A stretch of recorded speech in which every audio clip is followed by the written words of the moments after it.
5 to 10 years from now, where do you see yourself? I want to be at the pinnacle, like the highest point to where I'm known as like a legend almost. Wow, that was Chris Brown 7 years ago. 18 years old and on his way to the top. And that kid was absolutely one of my favorites. Since then, I think it's fair to say that things have gone off the rails for Chris. Really, the only constant in his life is that he continues to sell records. Even if you don't like Chris Brown, I want you to take a moment and listen, because nothing was off limits during our conversation. Rihanna, jail, therapy, and of course his music. Chris Brown's redemption tour is tonight's big picture. In 5 years, where do you want to be? On top, man. In 5 years, I want to be at the top, higher than the clouds.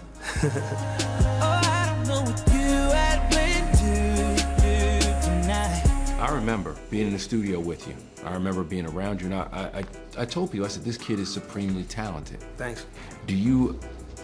Are you worried that you could waste that talent? Because I'm going to tell you something. Let me be honest. I was disappointed, almost felt let down, because I said, this kid could be the great superstar. Yeah. Are you ready to now? I think I am. No. How are you? How? I think it's about, I mean, life is life, man. You know, I think if I have to go out every day and try to please every critic, everybody that, you know, I say, oh my God, I thought he was this, I thought he was that. I mean, it's a choice. To buy my album is a choice.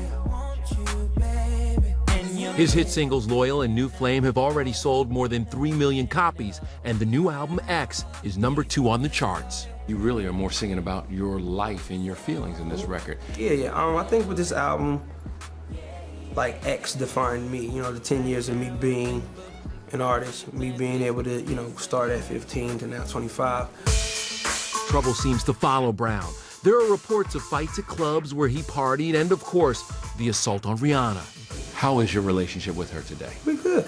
We friends. Nothing's too serious. Nothing's, you know, we're not trying to start a life together right now. We just having fun. How have you dealt with the attention and the focus on you, especially with all the stuff going on in the NFL now? Well, I mean, it's not really hard. You know, I think like my situation was a big, and it still is a big, you know, thing in the world. You know, so I think when it comes to Ray Rice or whoever else is dealing with the same situation, understand what the problem is within yourself, and, you know, learning from it and making sure that it's absolutely never gonna happen again, or then that is not okay. You spent your 25th birthday in prison. You made yourself a cake?